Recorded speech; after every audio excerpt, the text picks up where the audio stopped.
Et aujourd'hui, Inch'Allah Ta'ala, nous avons le dernier angle qui concerne l'agrément d'Allah envers les compagnons du prophète Mohammed sallallahu alayhi wa sallam.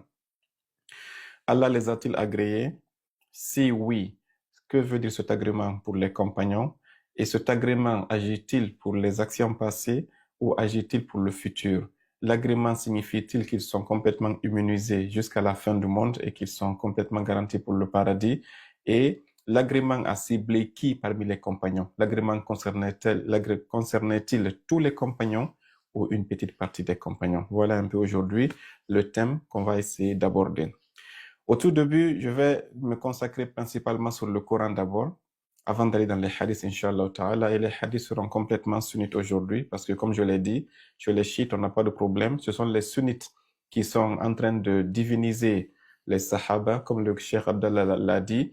Les sunnites nous ont fait croire que quand tu es sahaba, ça signifie que tu es déjà sauvé, que tu es déjà parfait, que sahaba, c'est équivalent à la perfection. Et il nous a fait des preuves ici que ce n'est pas complètement le cas. Et aujourd'hui, donc, on va essayer d'aller dans le Saint-Coran pour voir qu'est-ce que Allah dit par rapport à l'agrément qu'il a accordé aux compagnons. Dans le Saint-Coran, l'agrément d'Allah envers les compagnons est descendu à la fois de façon générale et parfois de façon spécifique. Je vais prendre que deux exemples. L'agrément d'Allah de façon spécifique, autrement dit limité dans le temps et dans l'espace, c'est la sourate Al-Fatih, la sourate numéro 48, au verset 18. Et c'est le verset que tout le monde connaît. C'était lors de l'expédition de Al-Hudaybiyah, où Allah dit, Bismillahir Rahmanir Rahim, verset 18, لَقَدْ رَضِيَ اللَّهُ عَنِ الْمُؤْمِنِينَ إِذْ يُبَايِعُونَكَ تَحْتَ الشَّجَرَةِ. Où Allah dit, moi Dieu, j'ai accordé mon agrément aux croyants. Quand est-ce? C'est Zarf Zamani, le Cheikh Abdallah est là, qu'il me pardonne, nous on est des francisants, pas des arabisants. Allah dit, j'ai accordé mon agrément aux croyants, mais quand est-ce? إِذْ يُبَايِعُونَكَ. À l'instant où ils t'ont fait le bay'a, tahta shajara, sous l'arbre. Cet agrément, il est spécifique et délimité. C'est-à-dire que cet agrément d'Allah, il concernait un groupe de compagnons qui étaient physiquement présents dans un espace donné, mais aussi dans un temps bien déterminé qui était lorsqu'ils ont fait l'acte d'allégeance au messager d'Allah sallallahu alayhi wa sallam. L'histoire, je ne vais pas rentrer dedans. Le prophète est venu pour aller à la Mecque, il a été bloqué par les mouchriquines. Le prophète a dit à ses compagnons, on va revenir l'année prochaine, on va immoler nos chameaux ici, et puis ils ont commencé à discuter ces ordres. Allah s'est fâché contre eux, et Allah, le prophète a dit, celui qui veut se reconvertir à l'islam, qu'il vienne encore renouveler ce qu'on appelle son islam dans mes mains. Ils sont venus, ils ont tous dit, Nubaïuka l'islam ya Rasulallah. Allah a dit, comme ils sont venus, ils ont renouvelé leur islam, moi Dieu, je suis content d'eux. Mais cet agrément ici qui est spécifique, tout à l'heure, je vais vous montrer que c'était pas un agrément qui était général. Les sunnites vous présentent ce verset, mais ils ne vous présentent pas l'autre verset dans la même sourate. Je vais lire le verset, vous allez être étonnés. Verset 10 de la même sourate Al-Fatih. Allah dit, Bismillahir Rahmanir Rahim, Innal ladhina yubayi'unaka innama yubayi'una Allah. Allah dit, ceux qui t'ont fait allégeance sous l'arbre, en réalité, ils ont fait allégeance à Allah directement.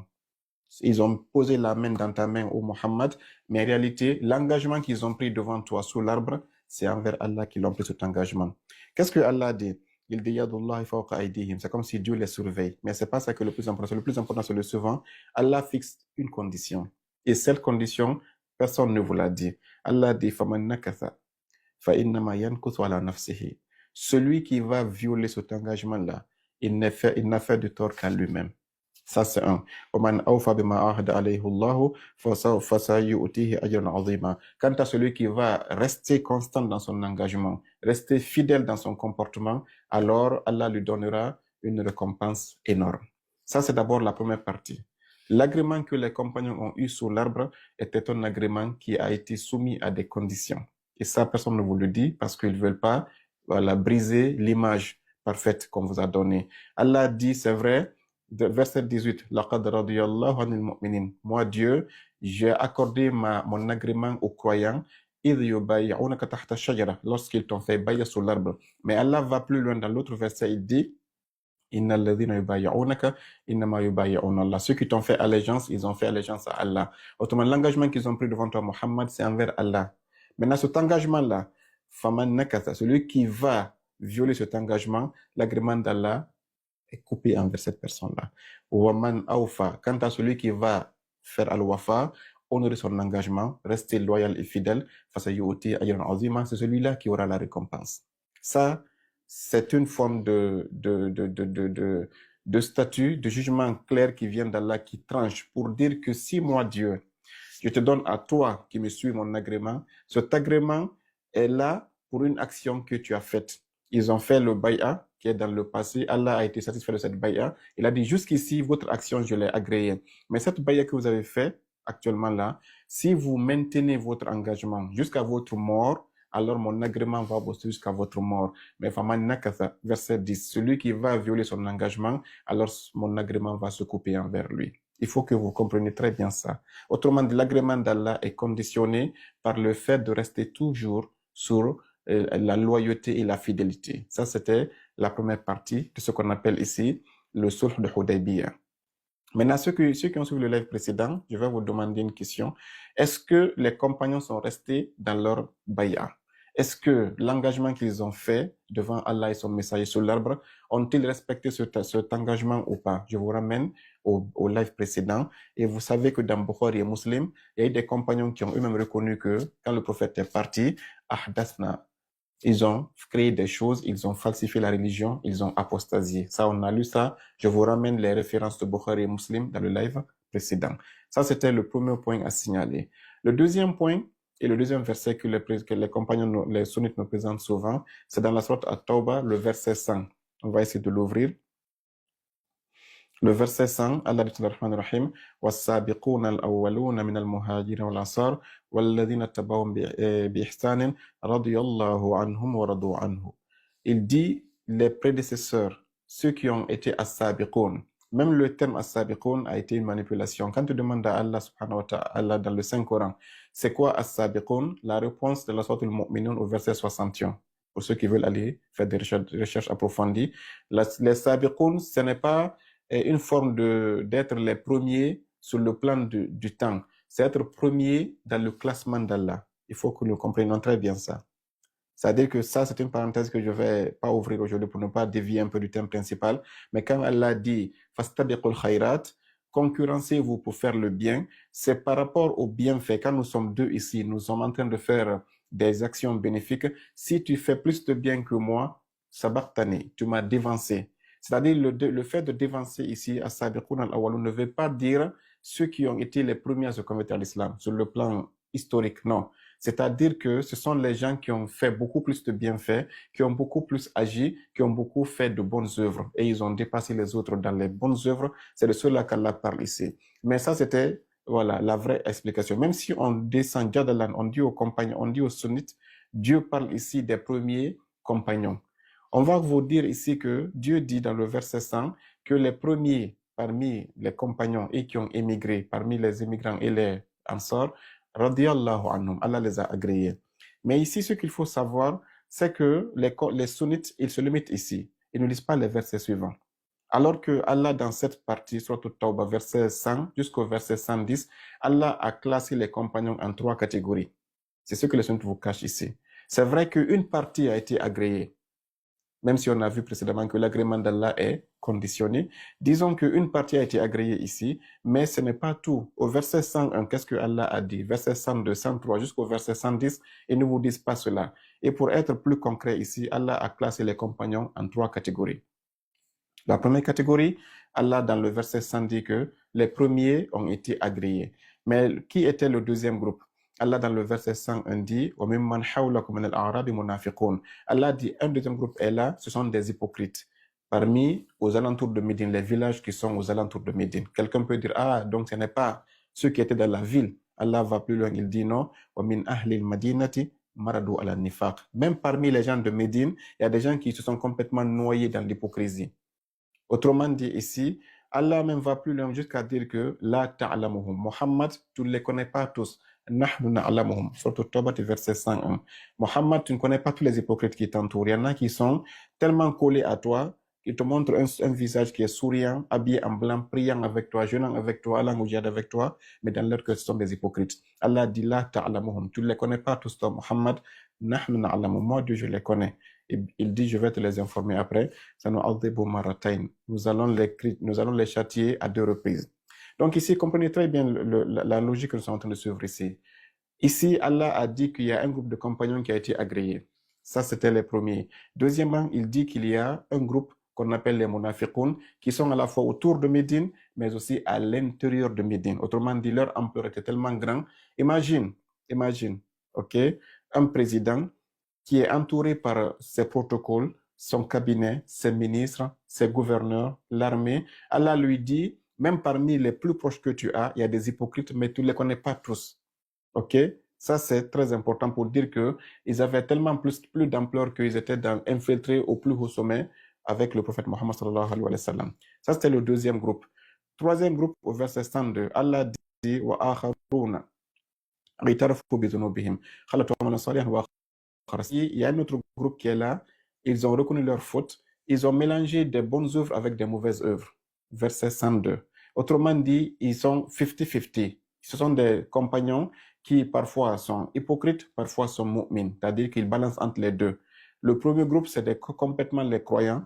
Deuxième groupe, ce sont les hypocrites. Allah dit au milieu aussi, il y en a qui balancent entre les deux. Allah dit, Asallahu an yatuba alayhim. Il se pourrait qu'Allah leur pardonne un jour, mais ce sont des gens qui ne sont pas, pour le moment, pardonnés. Donc, si tu prends les compagnons, tu divises en 3 catégories. Allah dit, seule une petite catégorie est bonne, les 2 autres catégories sont mauvaises. Ça, c'est pas moi qui le dis. Si c'était dans un livre de hadith, on peut dire, donne-moi la source, est-ce que c'est authentique ou pas? Surat al-Tawbati, verset 100 au verset 102. Et Allah, maintenant, dans ce troisième groupe-là, il va détailler. Il dit, dans le verset 106, par exemple, il dit, ces gens qui sont 50-50, ils espèrent qu'Allah va leur pardonner, mais Allah ne les a pas encore décrété qu'est-ce qu'il va leur faire. Il va même jusqu'à montrer dans le verset 107 au verset 110, pour ne pas que je prenne beaucoup de temps, Allah dit ces hypocrites qui étaient au temps du prophète Mohammed, qui avaient tellement une ampleur, ils ont réussi à construire une mosquée. Ils ont construit une mosquée au temps du prophète Mohammed. Imaginez très bien ça. Des hypocrites qui avaient tellement un réseau très très puissant qu'ils ont réussi à aller construire une mosquée et dire au prophète Mohammed, viens inaugurer notre mosquée. Allah dans le Saint-Coran dit quoi, verset 108, La taqum fihi abadan. Mohammed, ne mets jamais ton pied dans cette mosquée. Imagine des compagnons du prophète Mohammed bâtissent une mosquée. C'est-à-dire les compagnons du prophète bâtissent une maison de Dieu, mais Allah dit à son prophète, ne va pas mettre ton pied dans cette mosquée, car cette mosquée, ainsi que tout ce qu'ils ont construit, iront tous en enfer. Donc c'est pour vous dire que les compagnons tels que les hadiths les présentent, c'est une présentation qui est biaisée. Dans le Saint-Coran, Allah n'a pas mis tous les compagnons dans un seul bloc pour dire qu'ils sont tous des saints. Il a dit, surtout Tawbat, verset 100, il y a une partie qui est agréée. Verset 101, il y a des hypocrites qui ont atteint un degré d'hypocrisie tellement qu'ils sont noyés dedans. Et au verset 102, il dit il y a d'autres qui sont en train de balancer entre la foi et l'hypocrisie. Et donc ici, cette classification, ce n'est pas moi qui l'ai faite. Tout le monde peut la vérifier dans le Saint-Coran, surat At-Tawbah, surat 9, verset 100, verset 102 et 101, 102 jusqu'au verset 110. Donc, limitons-nous ici pour le moment. On a compris donc que sur le plan général, la partie qui a été agréée, c'est juste un tiers des compagnons, si on peut le dire ainsi, même si ce n'est pas un tiers. Maintenant, allons dans ce tiers-là, parce que les hypocrites ne nous concernent pas. Ceux qui sont en train de balancer l'hypocrisie ne nous concernent pas. Ceux qui nous concernent ici, ce sont ceux que Allah a dit sur le Tawbah verset 100, radiyallahu anhum, Allah les a agréés. Que signifie l'agrément d'Allah pour quelqu'un? Ok? On a vu dans la première partie avec le sulh Hudaybiyah que l'agrément était conditionné. Maintenant, dans cette partie-là, on va aller plus loin. Le Cheikh Abdallah ainsi que tous qui ont intervenu ici, ils ont parlé des cas de Iblis, des cas des femmes du prophète Nuh, prophète Lut. Je vais aller un peu plus loin avec leur permission pour parler des cas des prophètes eux-mêmes. D'abord, si on fait le débat entre les compagnons, sont-ils agréés ou pas? S'il y a un débat, est-ce que quelqu'un doute si le prophète Mohammed est agréé? Le prophète Mohammed, sallallahu alayhi wa sallam. Est-ce que même poser la question pour dire est-ce que Mohammed a l'agrément de Dieu, est-ce que c'est une question qui est normale? Si je pose cette question, tout le monde va dire mais tu es fou aujourd'hui, comment est-ce que tu peux demander si le prophète Mohammed, Allah l'agrée ou pas? Donc ici, les compagnons sont petits par rapport au prophète. Alors que même les prophètes eux-mêmes, on va voir que signifie l'agrément d'Allah envers les prophètes. Ok, je vais vous lire des versets. Aujourd'hui, il n'y a pas de hadith. Les hadiths viendront juste pour vernir les versets que je vais lire parce que j'aime toujours rester dans le Saint-Coran avant d'aller dans les autres parties. Le prophète Mohammed sallallahu alayhi wa sallam, je veux que tout le monde lise ce verset que vous ne l'oubliez jamais. Surat Az-Zumar. Je vais venir tout à l'heure, ok.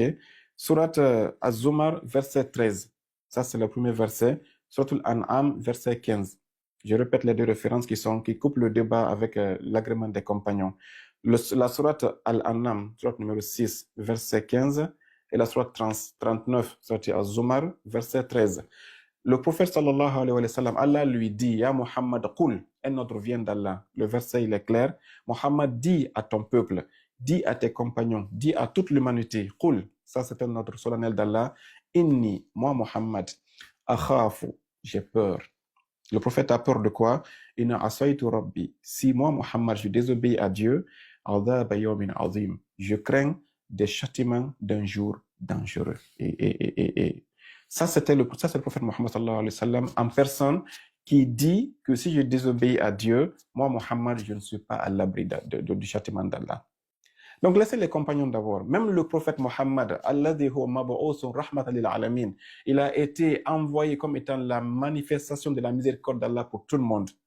Allah lui dit, Mohammed, toi-même que j'ai choisi comme étant le meilleur, le plus parfait, l'infaillible, Qul, dis à ton peuple, inni akhafu, moi j'ai peur, inna asaytu rabbi. Si je désobéis à Dieu, je crains le châtiment d'un jour, comme on a dit, redoutable.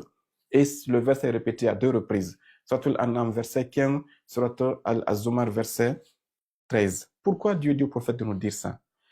C'est-à-dire que le prophète a été agréé plus que tous les compagnons, mais le prophète lui-même, son agrément, est un agrément qui est conditionné sur le fait que le prophète reste tout droit. Dès qu'il va dévier, Allah lui dit, tu seras châtié. Que dire d'un compagnon alors? Il y a des hadiths qui sont dans Bukhari où le prophète aurait dit, Bukhari ou dans les livres d'histoire, que les Ahl Badr, que les gens qui ont fait Badr, maghfourun lahum, qu'Allah les a pardonnés, que même s'ils désobéissent, qu'ils font n'importe quoi, ils sont tous garantis au paradis. Où tu as vu ça? On vous parle des 10 qui sont promis au paradis. Tout ça, c'est des faux hadiths qui sont contraires au Saint-Coran. Tout ce qui est contraire au Saint-Coran est faux, même si dans Bukhari ou dans n'importe quel livre. Donc ici, vous comprenez que l'agrément d'Allah, même si Allah dit radiyallahu anhum, laqad radiyallahu anhum, même s'il dit ça, mais ça, c'est pour des actions qui sont passées. Dans le futur, si ils dévient, Allah dit l'agrément est annulé et ils vont subir le châtiment d'Allah. Donc, le débat là est un faux débat. Que les compagnons soient agréés ou pas au temps du prophète Mohammed, ça ne nous concerne pas. Ce qui nous concerne après le prophète Mohammed, sont-ils restés dans la droiture ou pas? S'ils sont restés, ceux qui sont restés ont toujours eu l'agrément, comme c'est les Miqdad, les Salman, ceux que le grand frère Moïse vient de citer. Mais ceux qui ont désobéi, ils ont perdu l'agrément d'Allah. Et si toi, le seul, maintenant, tu viens, tu ne distingues pas qui a dévié, qui n'a pas dévié, tu les suis tous de façon aveugle, tu risques de suivre ceux qui ont dévié et tu vas aller au bassin. Quand les compagnons là seront chassés du bassin, tu seras chassé avec eux car tu les avais suivis comme étant tes modèles. Donc, subhanallah, fais attention à qui est-ce que tu prends comme guide. Parce que si tu as pris pour guide ces compagnons qui seront chassés du bassin du prophète Mohammed, si ton guide est chassé du paradis, comment toi tu vas aller au paradis? Donc, soyez très vigilants. Le prophète Mohammed lui-même, il n'est pas à l'abri, s'il désobéit à Allah, de perdre l'agrément qu'Allah lui a donné. C'est grave de dire ça, mais c'est comme c'est pas moi qui l'ai dit, c'est dans la sourate Al-An'am, verset 15, sourate Zumar, verset 39. Je le répète pour vous. Je vais aller plus loin pour dire qu'il ne s'agit pas que du prophète Mohammed. Je vais aller à la sourate Al-An'am, toujours dans le même sens, de verset 80, peut-être 85, jusqu'au verset 90. Allah a cité ici une liste de 18 prophètes, si je ne me trompe pas. Il a commencé Ibrahim, il a cité Ibrahim, il a cité les enfants d'Ibrahim, il a cité tout le monde, Ayoub, Lour, Suleiman, Daoud. 18 prophètes sont cités ici. Et tellement qu'Allah est fier de ces gens, au verset, surtout Anam, je dis, surtout numéro 6, au verset 89, Allah dit, à ces gens, on a donné ce qu'on appelle la sagesse, la prophétie. Allah dit que c'est les meilleurs de la génération. Allah dit que on les a guidés. Mohammed, toi-même, fais comme eux, sois guidé comme eux. Allah les vante de la façon la plus parfaite. Mais Allah fait une exception grave, un petit virage, mais qui est très grave. Ce virage, c'est quoi? Allah, dans ce verset, dit que, au verset 89, non, au verset, oui, au verset 90, Allah dit au prophète Mohammed de les suivre. Allons au verset 88. Allah dit, ذَلِكَ هُدَى اللَّهِ يَهْدِي بِمَن يَشَاءُ. Ça, c'est la guidée d'Allah. Il guide avec cette guidée qui il veut min ibadihi. Mais Allah ajoute ce virage que je viens de dire ici, verset 88. وَلَوْ أَشْرَكُوا. Muhammad, ces gens-là, je les ai vantés. Ils sont les meilleurs modèles. Mais وَلَوْ أَشْرَكُوا. Si ces gens-là m'avaient associé quelque chose, لَحَبِطَ عَنْهُمْ مَا كَانُوا يَعْمَلُونَ.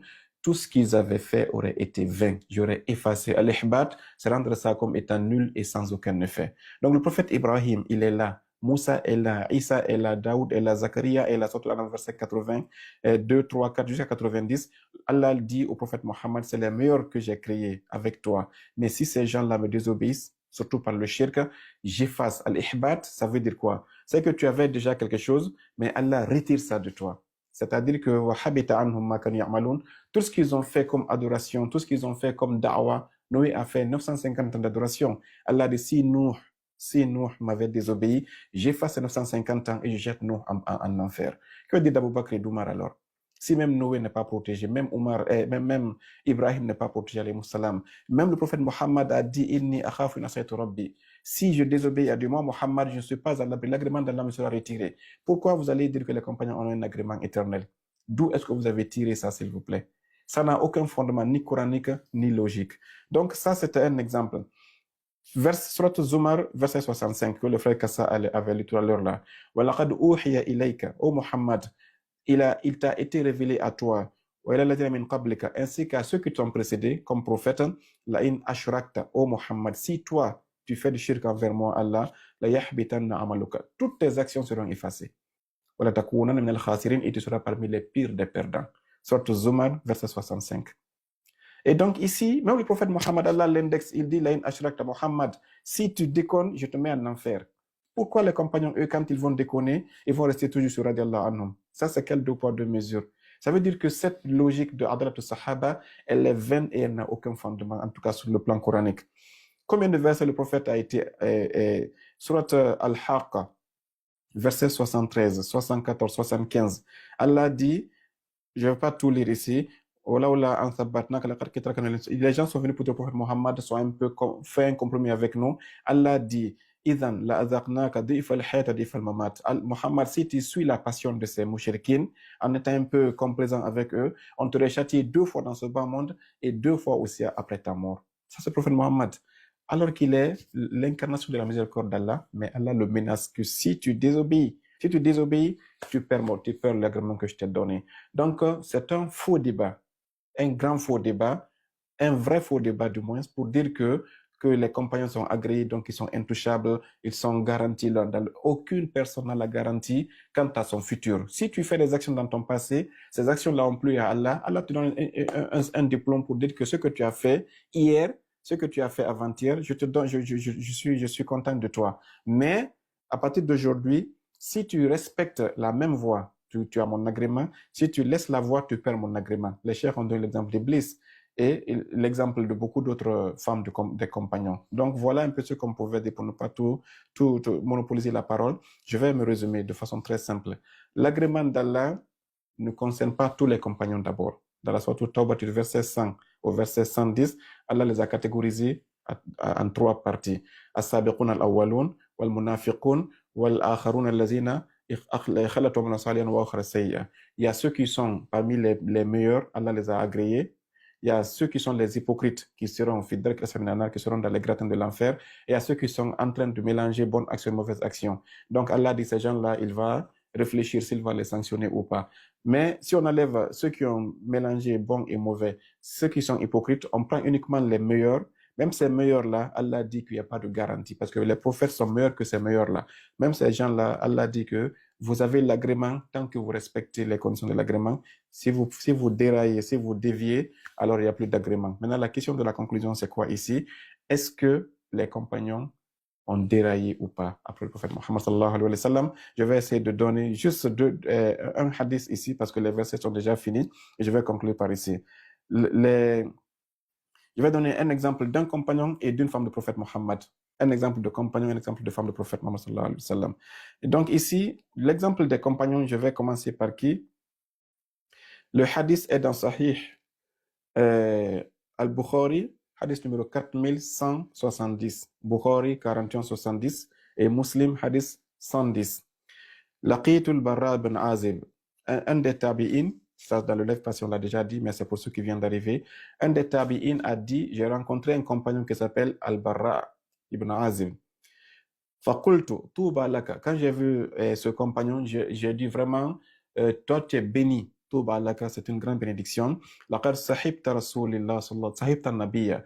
Tu as été un compagnon du prophète sallallahu alayhi wa sallam, wa baya'tahu tahta shajara. Et tu fais partie de ceux qui ont fait bay'a sous l'arbre. Écoutez bien, ça c'est pour dire que ce que je vous ai dit au début, je ne vous ai pas menti. Ça c'est dans Sahih Bukhari, hadith numéro 4110 et 170, Muslim hadith 110. Un monsieur qui était parmi les tabi'in, lui il est né après que le prophète est décédé. Il n'a pas vu le prophète, mais il est après la génération des compagnons, on les appelle les tabi'in. Il a rencontré un compagnon, il dit, toi tu es béni, tu as pu voir le prophète, tu as été son compagnon, et même plus que ça, tu fais partie du groupe qui était sous l'arbre lorsque Dieu avait dit, laqad radiyallahu anil mu'minin. Ok? Et qu'est-ce que ce compagnon lui dit? Faqala, ce compagnon lui a dit, attention, yabna akhi, oh fils de mon frère, innaka la tadri ma ahdathna ba'dahu. Arrête de me vanter. Innaka, toi, le tabi'in, la tadri, tu ne sais pas ma ahdathna ba'dahu. Tu ne sais pas ce qu'on a fait comme dégâts après le prophète sallallahu alayhi wa sallam. Ça, c'est pas moi qui le dis, hein.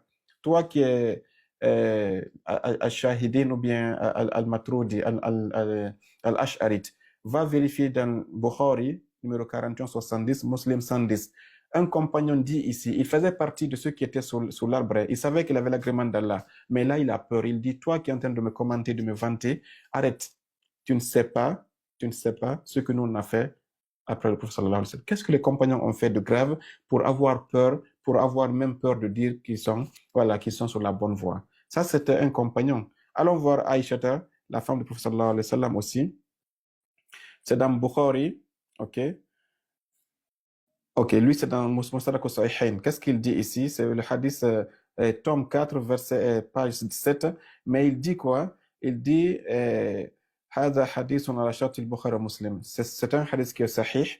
Il dit على شرط الشيخين ولم يخرجاه.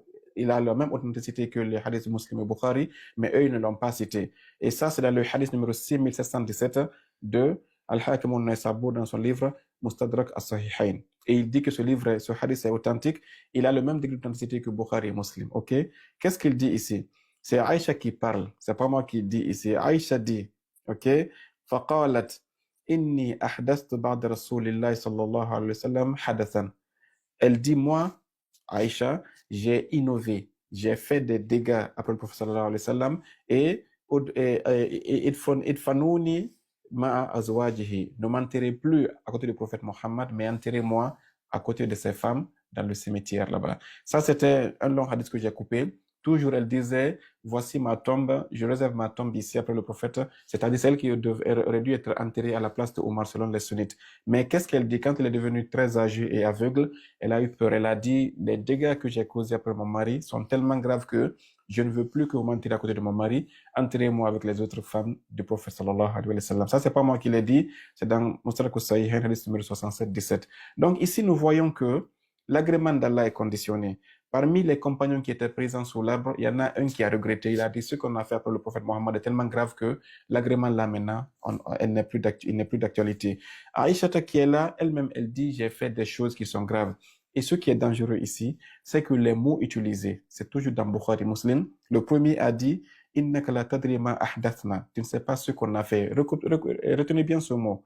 Ahdathna. Aïcha a dit, inni ahdathtu ba'da rasulillahi hadathan. Tous les deux ont utilisé le même mot.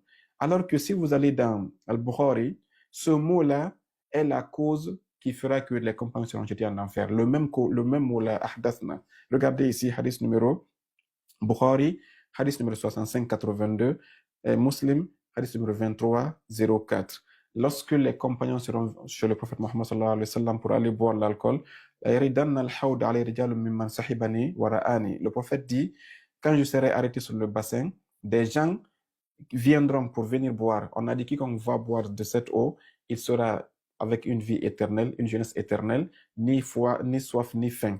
Et le prophète dit, Rijalu min ashabi, des gens parmi mes compagnons viendront, mimman sahibani wa ra'ani, parmi ceux qui ont vécu avec moi et qui m'ont vu.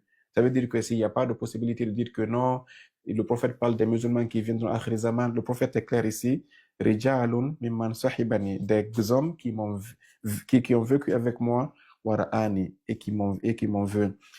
فإذا رفعوا إلي ورأيتهم اختلجوا دوني. Ils viendront vers moi, mais automatiquement je les vois chassés et éloignés de moi.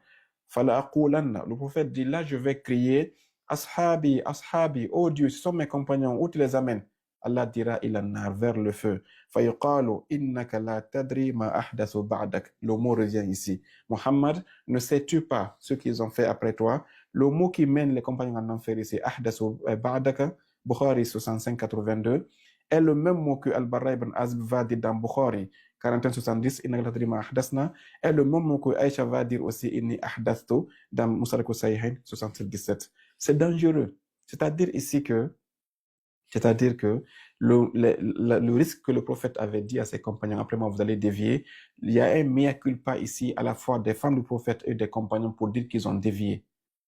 Donc sincèrement, je ne sais pas qu'est-ce qu'il faut de plus pour vous les frères sunnites pour comprendre que le mythe de Adalatul Sahaba est un mythe qui est faux et qui n'a aucun fondement. L'agrément d'Allah pour les compagnons ne veut rien dire. Ceux qui sont restés droits avec Imam Ali, comme les Bilal, comme les Salman, comme les Miqdad, comme les Ammar, comme les autres, eux ils sont dans l'agrément. Mais ceux qui ont dévié, comme les Khalid ibn Walid qui a tué quelqu'un et qui a pris sa femme, sincèrement ces gens-là on ne peut rien pour eux. Comme le Abu Bakr qui a vu ce que Khalid a fait et qui ne l'a pas sanctionné, comme le cher Abdallah l'a dit,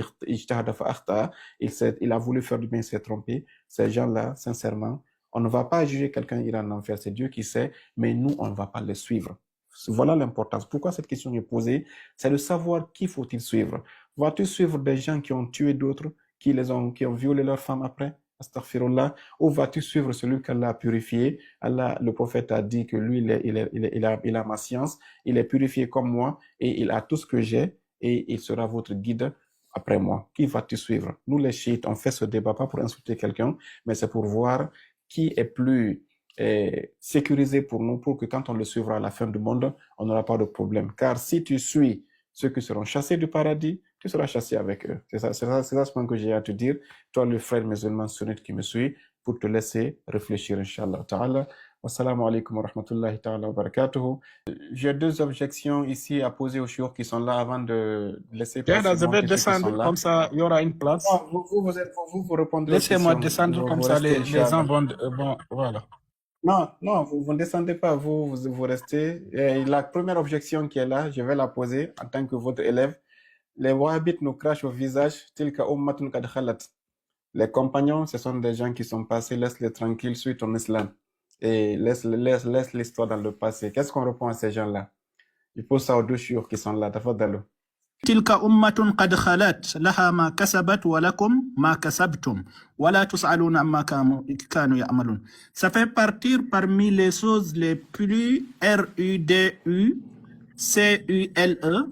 d'accord, les plus ridicules que les autres frères de l'autre côté. Ils nous amènent pour fermer nos bouches de ne pas parler la vérité et pour essayer de ne pas montrer les malfaits que certains compagnons ou certains pseudo-compagnons, parce que ce sont des symboles pour moi, pas des vrais compagnons, ce qu'ils faisaient, c'est ça qu'ils vont vous amener pour qu'ils vous disent, oh, ce sont une nation qui est déjà passée, ce qu'ils ont fait, c'est Allah qui va leur juger. Alors vous n'avez pas le devoir de se mêler là-bas.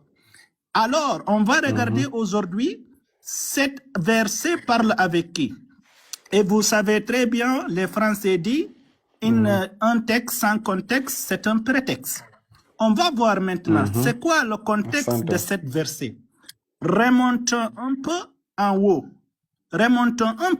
Regardez le verset de 133.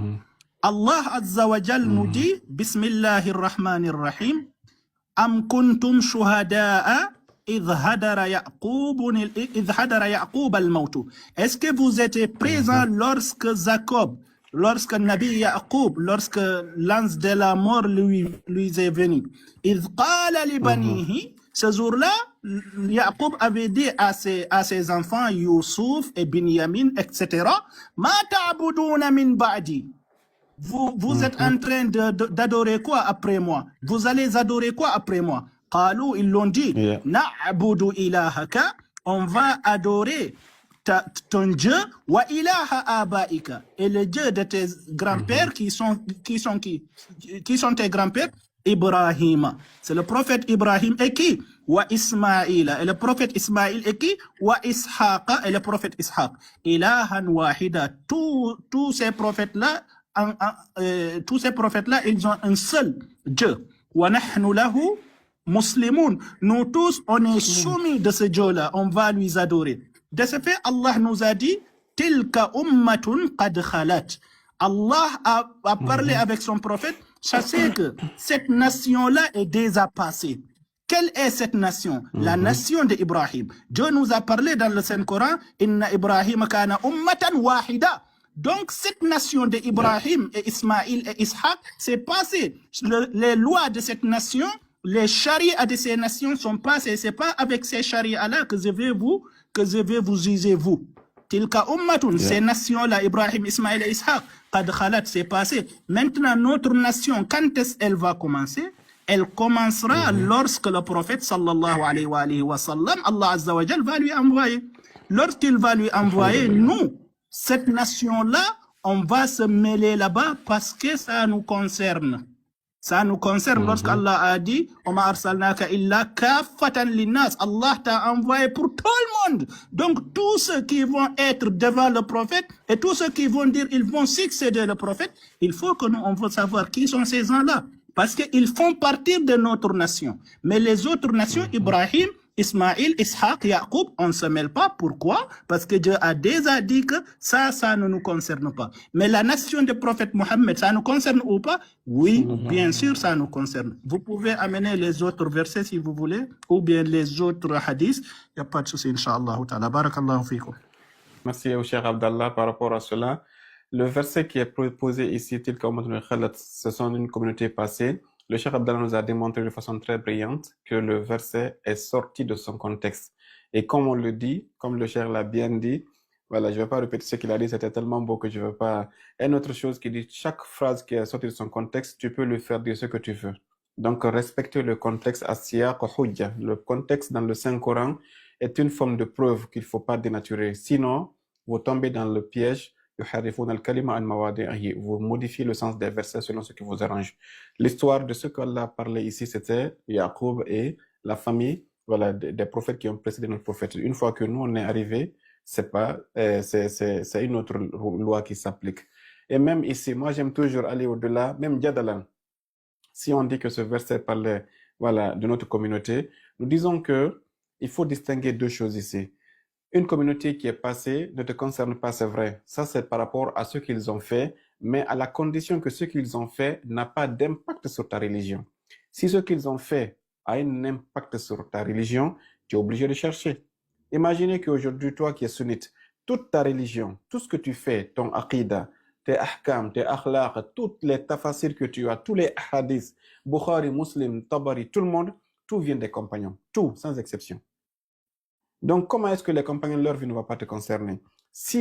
Parce que les compagnons, Dieu t'a dit qu'il y en a qui iront boire au bassin du prophète, ils seront chassés.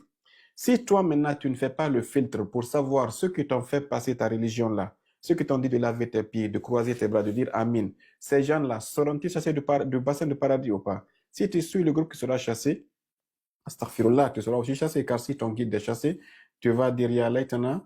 Quand Allah dira entre les suiveurs et les suivis, le débat qu'ils auront, c'est vous qui nous avez menti, c'est vous qui nous avez chassés de l'enfer. Avant que ça n'arrive là-bas, cherche à te renseigner parmi les compagnons qui étaient dignes, qui est resté sur la foi et qu'il faut suivre. Là, tu le suis. Tu regardes ceux qui ont dévié, tu les évites. Pas parce que tu veux les maudire ou les insulter, mais parce que quand tu les suivras, ils t'amèneront là où ils iront, c'est-à-dire que vers la gauche, après qu'ils seront chassés du bassin du prophète. Donc, une communauté passée, laisse-la tranquille tant que cette communauté passée n'a pas un impact sur ta religion. Si elle a un impact, fais le filtre. Il faut savoir qui tu suis, parce que si tu suis la mauvaise personne, tu iras là où elle va rentrer. Qu'Allah nous en protège. Donc, un autre point aussi qui est là toujours, avant que d'autres ne viennent, j'aime toujours me transformer en ex-sunnite. ils disent que le mot sahaba déjà en lui c'est un privilège. Et là, dans le Saint-Coran, il y a des versets qui parlent des sahaba et qui nous montrent que le mot sahaba n'a aucun privilège. C'est-à-dire que c'est pas comme le mot Ahlul Bayt. Le mot Ahlul Bayt, dès qu'on le prononce, on sait qu'ils sont purifiés, on sait qu'on prie sur eux dans nos prières, on sait que il faut les aimer. Mais le mot sahaba, dans le Saint-Coran, réellement, et il est rarement venu positivement. Je vais donner ici deux versets de la sourate Yusuf. Lorsqu'il était en prison, il parlait avec les deux personnes qui étaient avec lui, c'est-à-dire les deux cuisiniers du roi, celui qui donnait à boire au roi et celui qui lui préparait à manger. Quand il parlait avec eux, il a dit, Ya sahibay sijn, ô vous mes deux compagnons de prison. Posez-vous la question ici, cher Wahhabite. À l'instant T où le prophète Youssouf dialoguait avec ces gens-là, étaient-ils des musulmans ou pas? En ce temps, ils n'avaient pas accepté la foi. Pendant ce temps, ils étaient des idolâtres, ils adoraient les divinités égyptiennes. Il a dit à Sahibay Sijn, Arbab mutafariquna khayrun min Allahul wahidul qahhar. N'est-ce pas? Ô vous, mes compagnons de prison, est-ce que c'est les divinités qui sont bonnes ou bien c'est Allah? Ça veut dire que pendant ce temps-là, ils ne s'étaient pas encore convertis à la religion de Youssouf. Mais Youssouf ne s'est pas gêné pour les appeler Sahibi. Donc le Coran nous dit que parfois un prophète peut avoir des Sahibs qui sont des kuffars. Écoutez bien ça c'est dans le Saint-Coran, c'est pas des hadiths. Le prophète Youssouf a qualifié deux kafirs comme étant ses compagnons de prison. Donc, ça veut dire que le mot compagnon ne veut pas dire des musulmans, le mot compagnon ne veut pas dire des saints, ça ne veut pas dire des heureux, ça ne veut pas dire des parfaits. Ça peut s'appliquer même à des gens qui ne sont pas des mouchriki, qui ne sont pas encore des croyants. Ça, c'est sourate Youssouf. Je vais chercher le verset ici. Ça, c'est sourate Youssouf au verset 39. Un autre exemple, c'est un autre temps, nous-mêmes, le prophète Mohammed sallallahu alayhi wa sallam. Dans la sourate Al-Takwir au verset 22, Allah dit « Wa ma sahibukum bimajnoun ». Ok? Allah s'adresse ici aux mouchrikines de la Mecque. « Wa ma sahibukum bimajnoun ». Il dit « Votre compagnon, vous les mouchrikines, n'est pas un fou ». Ici, regardez très bien. Dieu établit un lien de suhba entre le prophète Mohammed et les mouchrikines de la Mecque. Ça, c'est très grave. C'est-à-dire que soit au Takwir au verset 22, Allah qualifie même les mouchrikines de la Mecque comme des ashab de Rasulillah. C'est-à-dire que selon le Coran, le mot sahaba ne veut rien dire. Le Cheikh Semash a dit qu'il y a des divergences sur la définition. Il y en a, est-ce que c'est celui qui l'a vu, celui qui a cru en lui, etc. Le Coran dit, tout ce qui vit avec le prophète, ce sont ses compagnons. Donc ça ne veut rien dire le mot sahaba. Ça a été inventé après, mystifié, juste pour que nous puissions les diviniser. Mais sinon, même les mouchriquins sont des sahaba ici, selon la Sourate Al-Takwir, verset 22, parce que le prophète Mohammed est considéré comme étant leur sahib. Et comme il est leur sahib, par ricochet, eux aussi, ils sont son sahib aussi. إذا كنت صاحبا لشخص فهو صاحبك. Donc, comme le prophète Mohammed est sahib des mouchriquins, les mouchriquins sont sahib du prophète sallallahu alayhi wa sallam. Donc, ça veut dire que ça veut rien dire ce mot-là. Il a été créé juste pour que on vous endormisse et on vous rend aveugle afin que vous ne puissiez pas creuser et chercher les Ahlul Bayt. Le mot sahib ne veut rien dire, c'est le mot Ahlul Bayt qui veut dire quelque chose parce que le prophète nous a dit, je vous laisse après moi deux choses. Pas le Coran et les compagnons, mais le Coran et Ahlul Bayt. Le fait de cacher les Ahlul Bayt, on a créé un autre mot qui s'appelle un mot bidon qui veut de Sahaba et on vous a jeté ça à la figure et vous avez vu aujourd'hui les conséquences jusqu'à notre temps. أعوذ بالله من الشيطان الرجيم بسم الله الرحمن الرحيم Ya Allah. اللهم صل على محمد وآل محمد يا من به أقد الكريم يفتح بحد الشدائد ويمس منه روح دل الشعاب سببت بلطف بقدرة ومدخل فهي بمشي مؤتمرة تهيك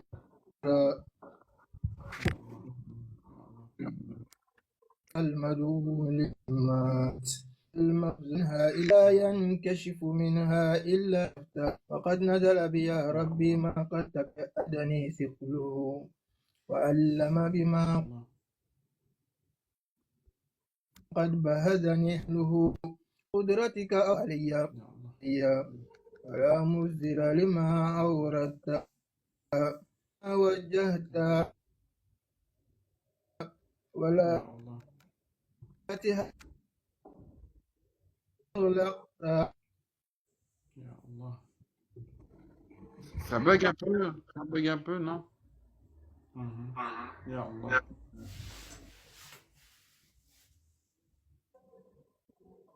مولك لما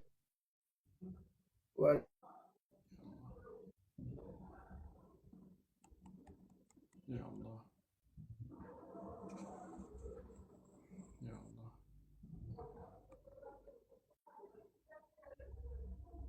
ولدتك فقدرت لمن هزل بها ربي ذرعا وامتلأت بحمل ما حدث علي هما وأنت القادر على كشف ما منيت به ودفع ما وقعت فيه فافعل بذلك وإن لم أستوجبه منك يا ذا العرش العظيم اللهم صل على محمد وآل محمد صلاة تنجينا بها من جميع الأهوال والآفات وتقضي لنا بها جميع الحاجات وتطهرنا بها من جميع السيئات وترفعنا بها عندك أعلى الدرجات وتبلغنا بها أقصى الغايات من جميع الخيرات في الحياة وبعد الممات في الحياة وبعد الممات وصل وسلم وزد وبارك على محمد وآل محمد اللهم كن لوليك الحجة بن الحسن صلواتك عليه وعلى آبائه في هذه الساعة وفي كل ساعة وليا وحافظا وقائدا وناصرا ودليلا وعينا حتى تسقنه أرضك طوعا وتمتعه فيها طويلا برحمتك يا أرحم الراحمين رحم الله من قرأ الفاتحة مع الصلوات اللهم صل على اللهم محمد صل وعلى على محمد وآل محمد أعوذ بالله آل من الشيطان محمد الرجيم. اللهم صل على محمد وآل محمد وعجل فرجهم. إياك نعبد وإياك نستعين اهدنا الصراط المستقيم صراط الذين أنعمت عليهم غير المغضوب عليهم ولا الضالين. Allahumma salli ala Muhammad wa ala Muhammad. Merci beaucoup, Samad Cheikh Semhaj, ça fait excellent. Que cette invocation se transforme en guérison pour les malades, en santé pour les malades et en rahma pour les défunts, et puis en miséricorde pour nous qui sommes vivants.